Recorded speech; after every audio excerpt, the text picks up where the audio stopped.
Hai guys, balik lagi nih di Uki Kelvin. Nah, kita lanjut lagi nih kasusnya Vina guys. Di hari ini kita lihat ada berita apa lagi nih ya di kasusnya Vina ini. Ini ada postingan, yaitu postingan orang ya di TikTok. Nah, harusnya lapor polisi, dianiaya polisi, lapor polisi, katanya gitu guys. Dianiaya polisi, lapor polisi guys. Gimana ya? Kita yang menganiaya kita, misalnya seandainya nih ya, kita dianiaya polisi, terus kita lapor polisi.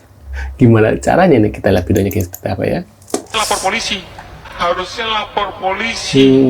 Harusnya kalau LBH ini ketika dia tahu ada masyarakat dianiaya polisi, harusnya lapor polisi. Bukan bikin konten, bukan ke medsos kemana-mana gitu kan. Yang jadi pertanyaan, emangnya polisinya gimana sih? Ibarat kata kita ya dianiaya sama A, terus kita laporin ke A. Lah, gimana sih guys? Ini otaknya ada ya, pasti bakal melindungi lah ya.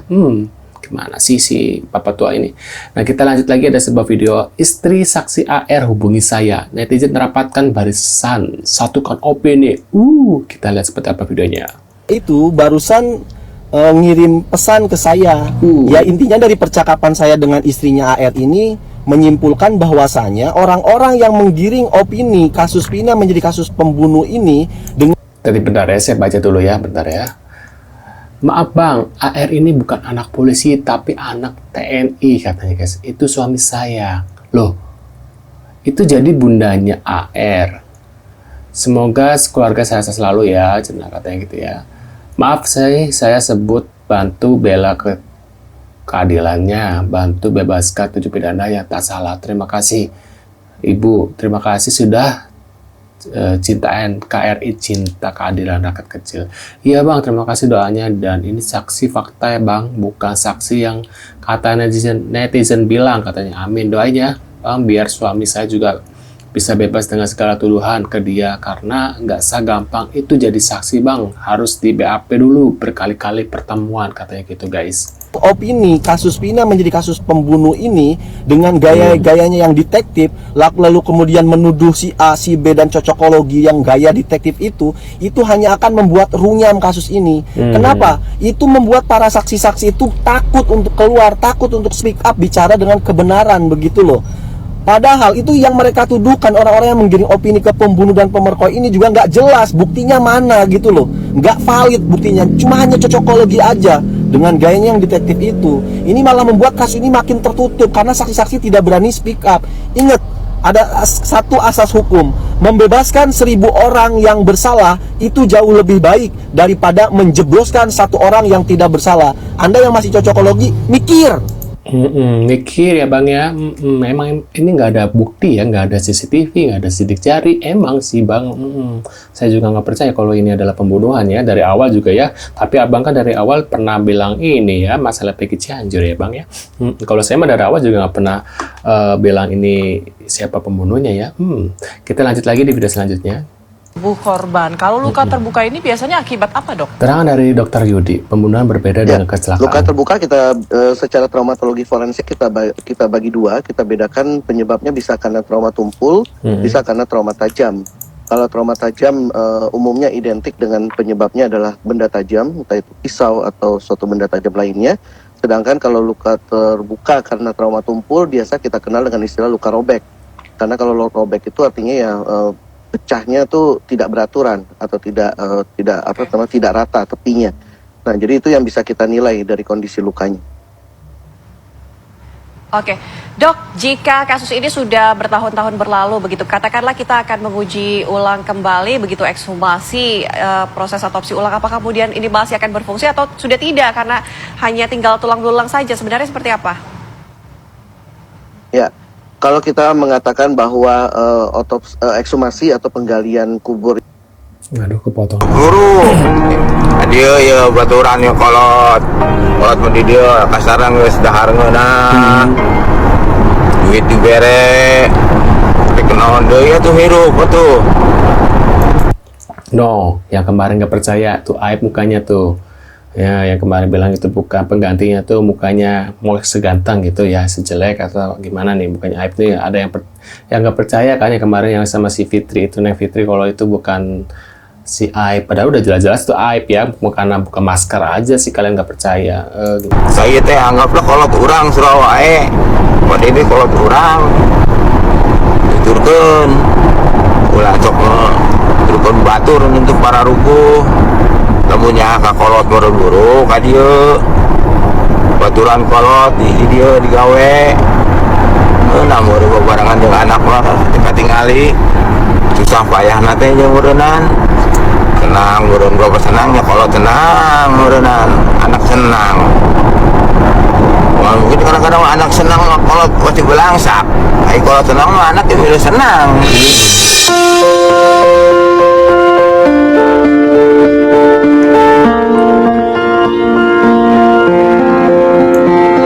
Mudah-mudahan hatinya si Aib mau terbuka ya. Mungkin doa orang tua lah yang bisa membukakan hati Aib untuk apa ya, lebih jujur lagi gitu ya guys ya. Nah, kita lihat lagi di video selanjutnya.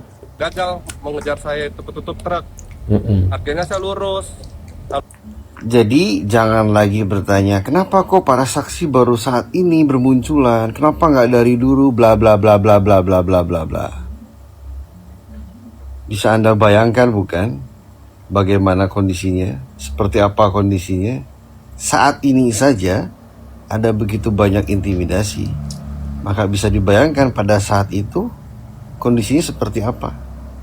Mencekam, takut berbicara, bahkan mungkin saja untuk bernafas pun akan was-was dan khawatir. Ya, bila tim sekelas Pradi saja mendapatkan intimidasi terkait hal tersebut, maka tidak menutup kemungkinan ada beberapa saksi kunci yang ada indikasi atau mungkin ada kecenderungan untuk mendapatkan hal yang sama. Maka tidak mengagetkan bila beberapa saksi kunci dijaga keberadaannya, dilindungi keberadaannya, karena akan menentukan terkait upaya hukum yang akan dilakukan. Benar ya. Dulu juga saya kayak gitu ya, dapat ancaman banyak banget dulu ya. Nah, kita lanjut lagi dikasih yang lain, video yang lain. Nah, yang mereka yang menyerang ini adalah mencerminkan para penjahat, itu aja.